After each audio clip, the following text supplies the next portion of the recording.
Ever wanted to ride a sky whale? Take a friend along with you on an adventure? Perhaps even have an earlier game trident-style weapon? Or cast magical spells that can heal yourself or allies? Well, look no further. Welcome to the Mischief. I'm Valen, and this is Creatures and Beasts. Let's start off with the Griebe. Typically found in rivers doing a little paddle, you might find some of these little Griebes. These are super cute little ducks that also have cute little flapping feet that, well, they have a really awesome family option. If you offer them a little bit of some fresh fish that has not been cooked, they may make a little baby Griebe, which then will ride on one of the adults' backs. Quite often found in jungles or deserts, you might find cute little lizards hiding in the underbrush. Some of them not quite as happy as others. Well, not to worry, you can cheer them up. By offering them apple slices, which are simply just crafted apples, you can make them happier. And by offering them such treats, you can also encourage them to breed. They come in a wide variety as well, and you may find different colors in different biomes depending upon where you travel. These are just a small sample of them. And feeding them enough of these apples, you may see a little bit of activity. In this case, it's doing a little bit of a dig, whether it be on sand or in the dirt. This is where they will then create a little nest and have one or several eggs laid in place. As is with the case with turtle eggs, you can only pick these things up with a Silk Touch pick. And thankfully, standing on them will not actually do any harm or damage.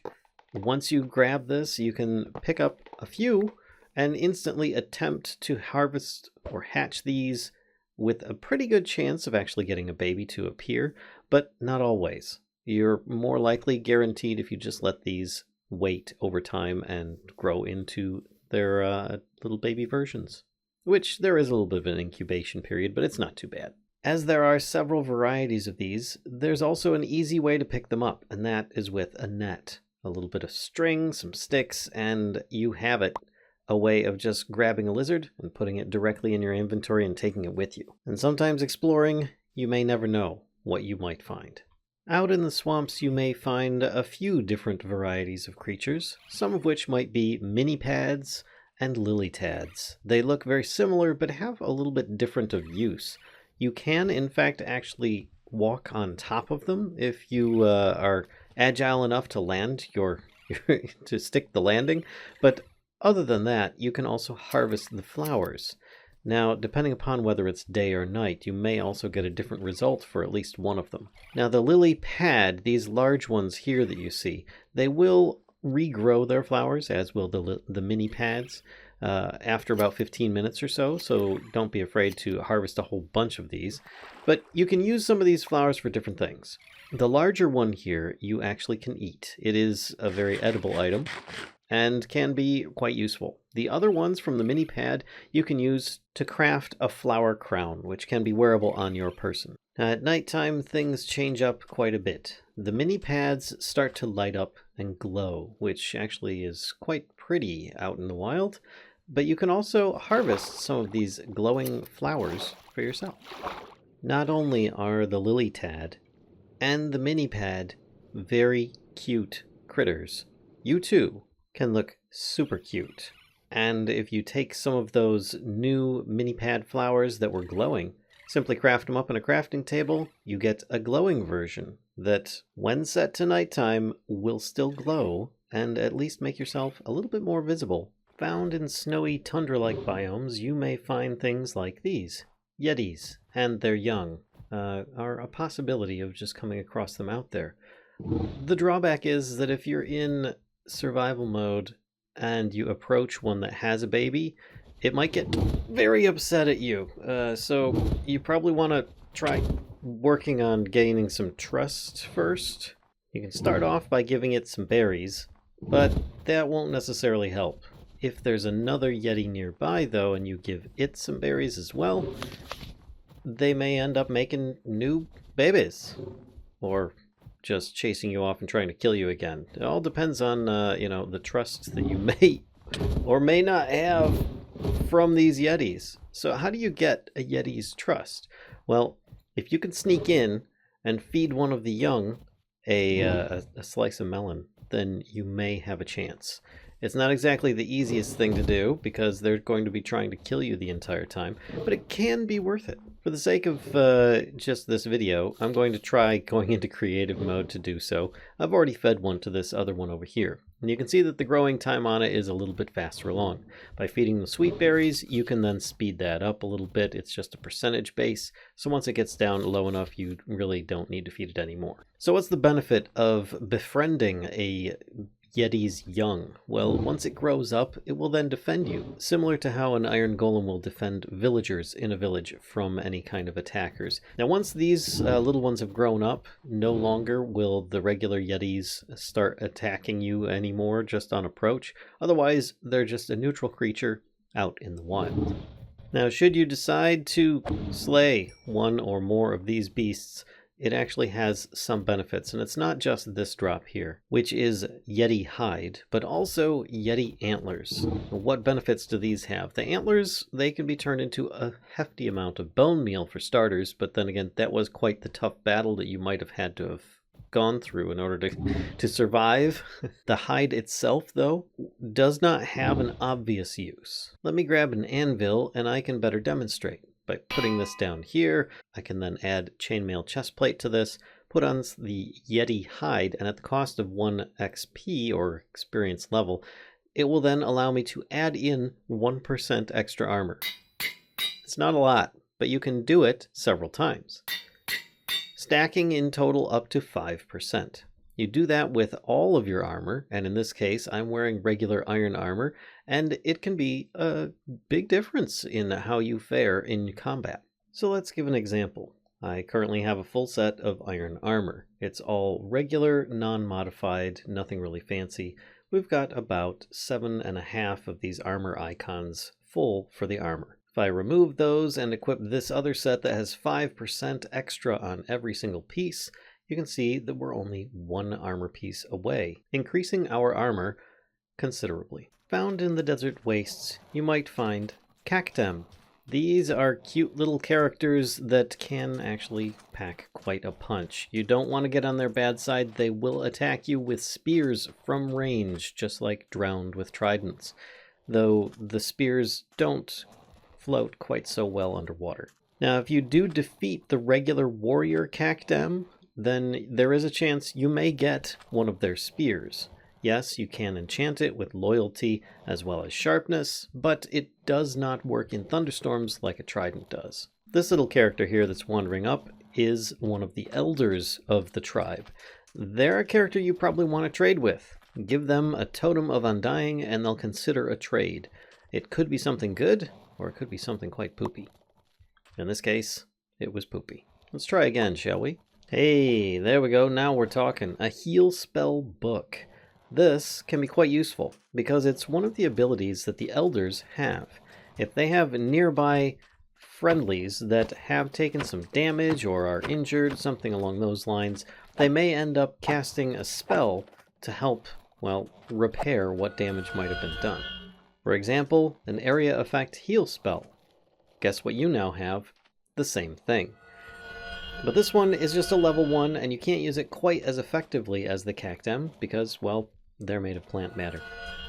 You may notice once trading for one of these, it's a level 1 heal spell book.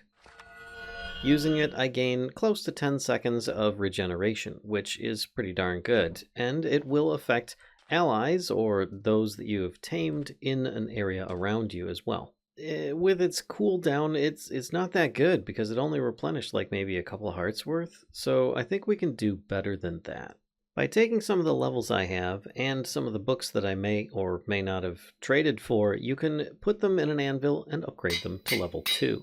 Taking those level 2s, you can actually upgrade it to the maximum level of level 3. Being heavily injured, I can cast this spell. It gives me an instantaneous healing effect plus about 4 or 5 seconds of regeneration 3, which is a considerable difference. Yes, it will take a few totems for you to get this far, but it is a reusable heal spell that you can use with friends or just with some traveling companions. Not solely stuck on mushroom islands, but you may also find these little characters, Sporelings, out in mushroom fields, of course, but also in swamps, lush caves, and dark forests. They're quite the characters, very friendly, and non-hostile whatsoever. You can tame them and have them follow you around just by giving them a little bit of bone meal, and they'll instantly just become your friend. You can have them sit or follow as you desire, and they'll kind of wander around. They will teleport to you just like wolves will if you get too far away. As you can see, they're just kind of like springing at me. And you can get quite a bunch of them together if you so try hard enough with a bit of bone meal. Now, what benefits do these characters have? Well, they're cute. You can have them sit down. There are other benefits you can have, and that's just to bring them with you. A Sporeling backpack just consists of a little bit of leather. You will have to replace your chestplate armor with it, and it looks like this on the back side. You can see there's like this little platform sticking out on my back. Then you just need to sneak right-click one of your Sporeling friends, and you now have them sitting on your backside. Really cute. Kind of looks like they're wearing a little bit of a thong, but honestly, it's there to help give them a bit of support. Then you can travel much safer with your friend to whatever destination you want without fear of them not teleporting because you're going a little too fast. Now, these lovable characters actually do have quite a good use. If you notice, my spear here has a curse of vanishing on it. Well, if I toss this down, they'll grab it, and at the cost of a little tiny bit of durability, try and repair it for you, as well as give you a little bit of XP in the process. No more curse, and now I can use it without fear. I did neglect to mention if you want your little Sporeling off of your back, you just need to sneak and click again, and they'll just kind of jump out of the harness. But that's not all of the Sporelings. These are all the friendly ones. There's also a little bit darker of a group as well, and that's in the Nether. Now, wearing that harness with a Sporeling will actually prevent you from entering into the Nether, so you should be made aware of that. But depending upon the forests that you go into, this one here is a Crimson Sporeling, and they are not friendly towards visitors. And they're only found in, of course, the Crimson Forest biome. There's also the Warped variant, which is in the Warped Forest biome. And yes, they're just as dangerous as the Crimson style. And of course, in the Nether Wastes, you may find some of the more traditional style, but they are highly recognizable by their unhinging mouths that may be used to devour you. Found in the Nether Wastes is this stompy boy known as a Cindershell. These are useful dead or alive, so you could probably keep one if you want. They are passive after all, and quite cool looking, so, why slaughter it if you don't need to? But if you did decide to put an end to this guy's existence, you could get some of these Cindershell shell shards. These can be useful for multiple things. First and foremost, as a smelting ingredient for 32 items, or a half a stack's worth of products you could be smelting with. But more importantly so, you can use it to make a cinder sword with a little bit of nether brick as the handle. Now, just looking at this cinder sword, it only has 5 attack damage by default, which isn't very much, but it does give you some kind of weapon to at least use in the nether. On the plus side, though, if you have lava nearby, just right-click, and it will infuse it, giving it a big boost in its attack damage, as well as setting enemies on fire when you hit them.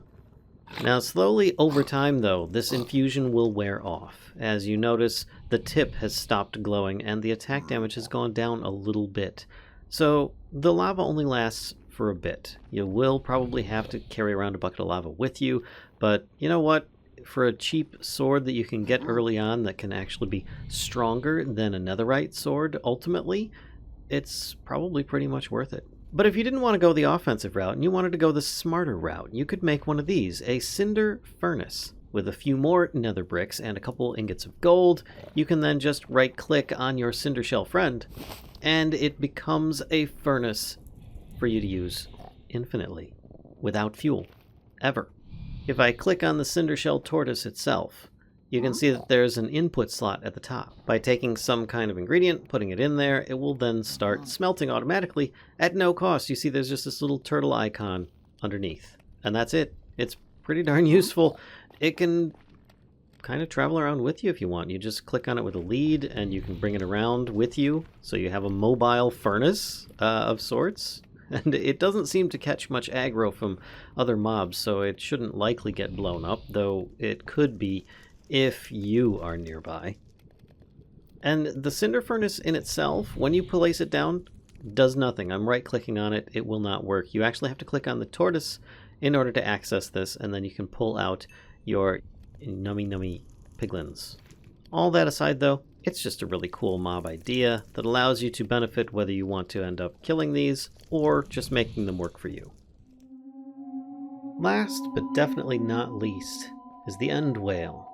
One of the rarer things because it's found in the end. And yes, this is the actual starting island, so you don't have to go far. But in order to get their attention, you'll need some chorus fruit. Now, it probably will also help to have a saddle as well as a lead, just so that you can keep track of your end whale. If you need to station your end whale temporarily once you've tamed it by feeding it chorus fruit, you can, of course, put down a fence post and try and put a lead on it. Oh, it took off. Oh no, what do I do? Don't worry, you just tempt it back down again with a bit of chorus fruit, give it a few moments, and it'll be back. And there it is. Well, I'll put that in my offhand, give it a lead, and attach it to this fence post. Should keep it in place, at least temporarily. Once you've tamed it, add a saddle, and you should be able to jump right on. And then you too have a new method of transporting yourself across the void. Now, if you're very, very crafty, you might be able to actually get your whale back into the overworld, at which point you'll have yourself a permanent flying companion that can also breathe underwater, though you may not be able to yourself. It's a really fast mode of transportation, and all you need to do is just press forward on your keyboard and aim with your mouse. That's it. If you want to back up, you press backwards. The left and right directions do not work while you're on it. It's all mouse oriented otherwise. And if you want to dismount, it's just like a horse pressing the sneak key. It's got some great animations, especially when you're turning and your entire mount will turn off to the side, but you do have to be cautious. Once you dismount your end whale, it's possible that the saddle may slip off and it may escape you. But not to worry, just make sure you've got some chorus fruit and you'll always be able to tempt it back to you. And that just about does it for this bit by bit on creatures and beasts. If you enjoyed this and want to see more like it, please be sure to give a like, comment, subscribe, and as always, be sure to stop by on Twitch. Don't be afraid to click that notification bell. And until next time, folks, I'll see ya.